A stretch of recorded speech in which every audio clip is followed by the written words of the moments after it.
If small investors suffered, they would soon be back for more. They knew the game was rigged, but maybe next time they could beat the system. If you want the rainbow, you must have the rain.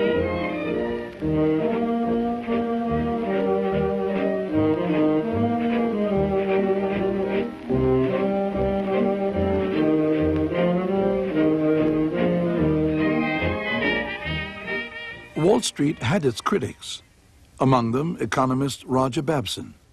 He questioned the boom and was accused of lack of patriotism, of selling America short. Roger Babson warned of the speculation, said there's going to be a crash, and the aftermath is going to be quite terrible. And people jumped on Babson from all around for saying such a thing, so that people who were cautious about their personal reputation, who did not want to call down on themselves a lot of calumny, kept quiet. Mobster Al Capone was not a cautious man. From his Chicago headquarters, he condemned the wild speculation on Wall Street. It's a racket, he said. Those stock market guys are crooked. Capone invested his money in a $100 million bootleg liquor business. Business was good on Valentine's Day, 1929. He had just eliminated the competition.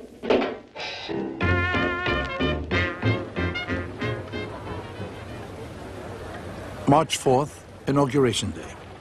Republican President Calvin Coolidge had run his administration on the belief that business was the basis of America's prosperity.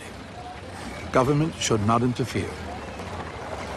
Herbert Hoover had won a landslide victory, promising to carry on the tradition. This was a time in our history when governments did not, as now, take responsibility for the economy. They presided over it, but the level of economic activity and the level of economic growth and the stability of prices were not yet everyday concerns of the president. And what Coolidge did was to say how wonderful times were, how happy everybody was going to be, and how prosperous everyone was going to be. And Hoover's responsibility was to continue that optimism. You, Herbert Hoover, do solemnly swear. Politicians came and went, but in the 20s, the businessman was king. New York City had a dapper, corrupt, and vastly popular mayor, Jimmy Walker. But behind the scenes were powerful financial leaders, like Charles Mitchell.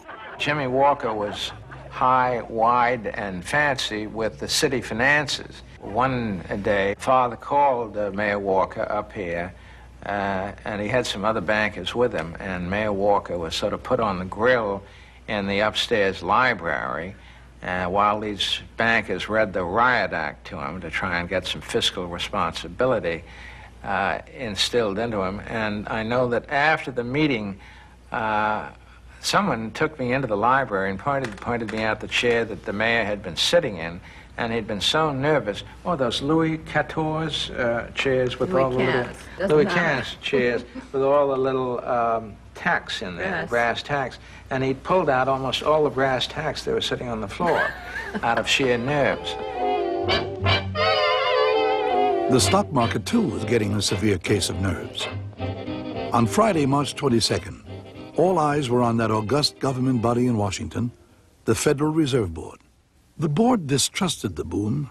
They saw the speculation as reckless and dangerous because it was based more and more on the shaky foundation of borrowed money, margin. The board had the power to curb the borrowing, but the market was now dependent on borrowed money.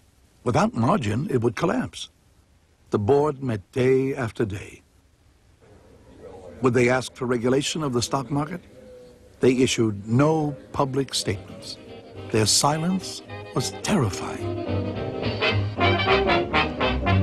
Get my broker, say get my broker. Got the dealers, got the dealers, got the dealers. On Monday, March 25th, investors began to sell. Blue chip stocks plunged. Tuesday, another wave of selling swept the market. As it fell, people holding stock on margin were hit hard. They'd put only 10% down, but the value of their stock dropped more than 10%, so their down payment was gone.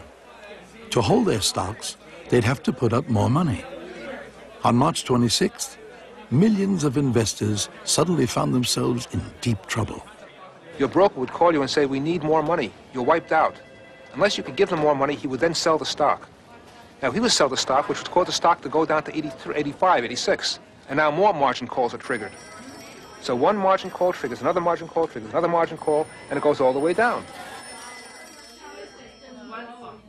With everyone trying to borrow money to cover the falling value of their stocks, there was a credit crunch. Interest rates soared. At 20%, few people could afford to borrow more money. The boom was about to collapse like a house of cards. Charlie Mitchell was horrified. His success, his entire career, his personal fortune had been based on a rising market. If nobody else was going to stop the crash, Charles Mitchell would. Father, at that point, stepped in and announced that the National City Bank would provide $25 million of credit, which was all very well and very necessary, but he added the fateful words, whatever the Federal Reserve Board thinks. And Senator Carter Glass, who had been sort of the father of the Federal Reserve Act in 1913, took that as a direct slap across the face. But whatever Senator Glass thought, immediately the credit crisis was alleviated. In fact, within the next 24 hours, call money went from 20% to 8%, and that stopped the panic then in March. The next day, the market rallied. The Federal Reserve Board remained silent, tacitly accepting defeat. The hero of the day was Charlie Mitchell. He had single-handedly stopped the crash of '29.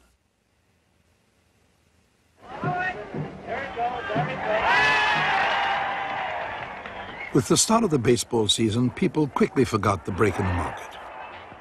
New events filled the papers. There was a crisis in Nicaragua, where the nationalist hero Augusto Sandino was threatening American Marines. Tragedy in the British Mandate of Palestine, as Jews and Arabs clashed over control of these sites in Jerusalem. And in Antarctica, Commander Byrd was at his base camp, Little America, waiting for a break in the weather. His elaborately planned flight over the South Pole was still on ice. The newsreels had come into their own. Now, in living sound, patrons could keep abreast of the important events of the day. The biggest news of the day is not the naval agreement, not even prohibition, but the return of the natural waistline.